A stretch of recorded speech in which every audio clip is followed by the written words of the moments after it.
I told him I don't want to ever do it again. They have their own mascot now, and it's not me.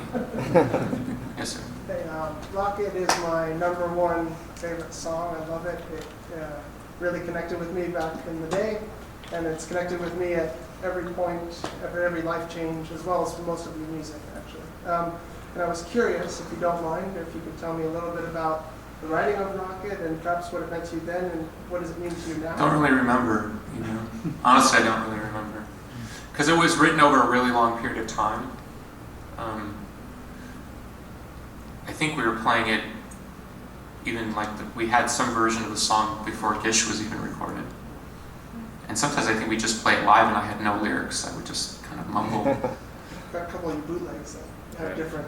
Yeah, that's what I'm saying. So I don't think there was ever a definitive moment of like, this is what this song is about. It just kind of seemed to meander there. I mean, the obvious symbolism of a rocket is pretty simple, but it kind of strikes me because we're doing the song now. It's actually, the lyrics are pretty spiritual, so, and I wasn't particularly spiritual at that point, so it strikes me odd that I was singing about spiritual things. I mean, the first line of the song is, breathe in your own light, dream of your own life. I mean, that sounds like something right out of a Wayne Dwyer book or something. So, this is Wayne Dwyer land, right? Thanks. Yes, sir. Basic question. Your favorite song when you're just noodling around with your guitar, your favorite composition to play on your acoustic? You have the one that you always go to? No, I don't.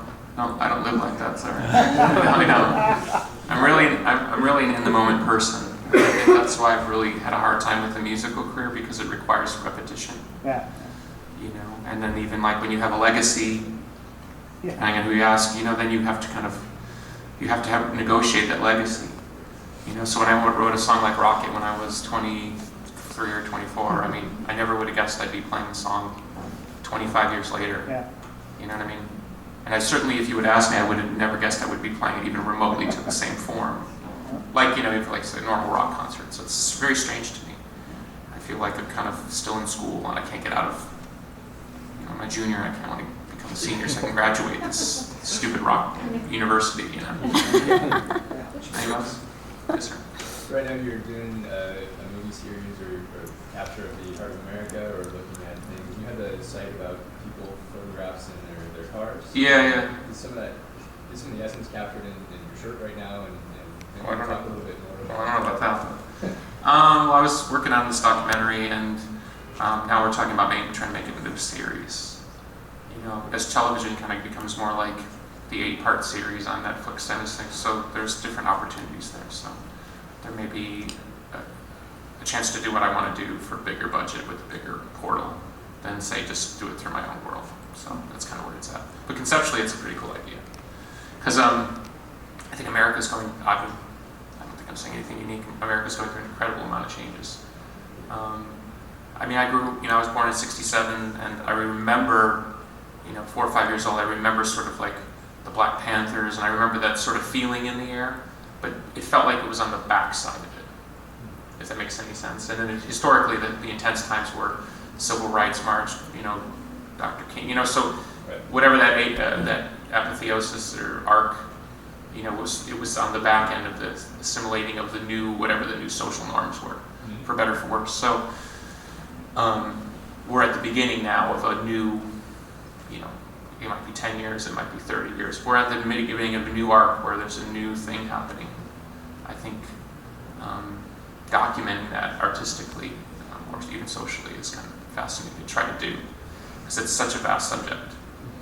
And then to try to even navigate it when everything is so highly politicized. You literally can't talk to anybody right now before they just go right into the left-right paradigm, to borrow from Alex Jones. It's like everything is so left-right. But when I talked to most people, and I got past that, actually everybody wanted the same thing. It was kind of surprising. So if I talked to 10 Americans and 5 would have been left and 5 would have been right, once I drilled down past their general ideas, they sounded very American to me. And it didn't matter skin color, background, socioeconomic. So I found there was a lot more commonality in what people want from America or what they believe in America, whether it's a symbol or not, than I would have imagined. So that was sort of comforting, but you have to get totally past the political level, and that's very hard right now. Look at anybody's Facebook post and then read the comments. It's, everybody's dealing with it. Yes? I wanted to ask, is there a particular part of your journey that you're most proud of? Say a particular song or album, or even contributions outside of music? Yeah. I have kind of a slightly different answer than your multiple choice. That's a good question. If I had to pick, I'd say I'm most proud that I've just kind of launched myself into space and I never came back.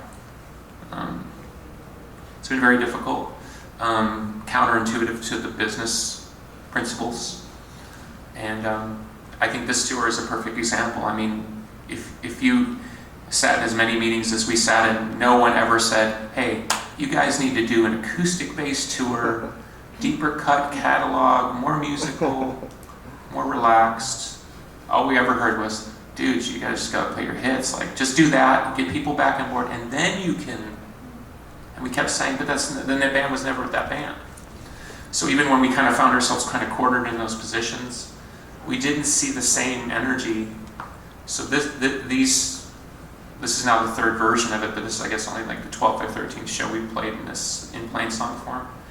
This is the closest that my musical life experiences felt to the old days, to where people are smiling again, excited, crying, emotional. There's something happening that's so refreshing, because it's the complete opposite of what we were told over and over and over again. And not to bore you, but I mean, we get it from critics too. We'd play a 3-hour show with like, Weird Machine of 2 songs and da-da-da, and you look on social media, be like, they didn't play 1979, fuck them. Then you look at the review and be like, well, they decided to but they didn't play their hits. And at some point it was like, wow, what band was I in? Because this band is not that band. It's just so weird. It's like an alien replacement. I'm in a different. So I feel like I'm back in the band for the first time in a long time. And Those fans are not in the VIP. Listen, I think that I've said this a few times, so it's no mystery. I don't remember what year it was. It could have been 93, it could have been 95. I remember Courtney Love once saying to me, there's only about 200,000 alternative fans in the world, and the rest are just posers. And I think, there's more hipsters than ever, and there's more people listening to, I don't know, pick your cool band. Yeah. But realistically, people who are truly alternative music fans, or fans of any band, they're actually a much smaller number than they seem. The people who listen to every release and try to understand everything about it. Most people are really just passengers. They come through, they like a couple albums, and then they move on. It's very, very difficult to sustain interest. So at the end of the day, I don't care what artist you are, you have to negotiate all levels of it. Look, I got to know David Bowie a bit in the 90s. We were on the same label.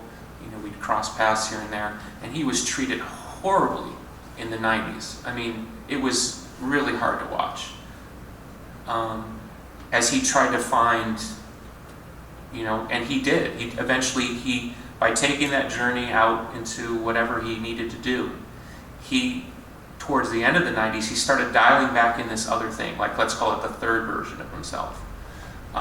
Did they tell him what to do at that No, time? no, He needs no. to go back and redo No, but this listen, stuff. when you're, and I'm taking myself out of this equation because I don't want people to necessarily draw. I'm speaking as an observer, Yeah. as somebody who I think is a keen observer. When you're David Bowie and you've had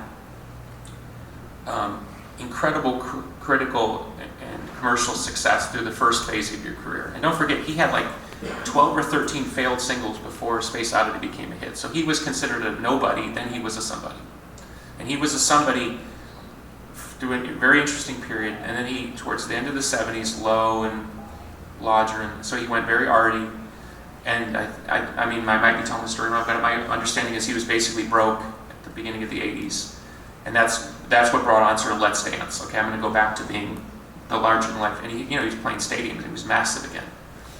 So that's phase 1, phase 2. Well, when you've gone all through that, you can't just go like, hey, I'm just going to pick up an acoustic guitar. The expectations and the weight of your legacy is so immense that This is my own interpretation, right?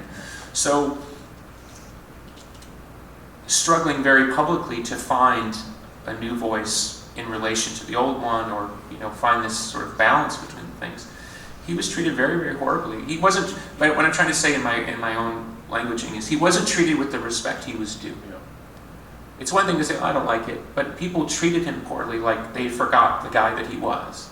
So it's amazing that he was able to go through that and persevere towards the end of his life and make this incredible music, draw people back to him to where they started to realize, oh my God, he really is that fucking guy. And unfortunately, that was the end of the story. At least that's as much as we know now. But thank God he wound, because if he hadn't wound back to it, I can't imagine what people would say. And that just shows you, it's like, what am I trying to say in this like a magic way? If somebody pulls the right card one time, I mean, that's pretty amazing. If they pull the right card 20 times, 30 times, that's unbelievable. So just because they don't pull it the 31st doesn't mean they lost something.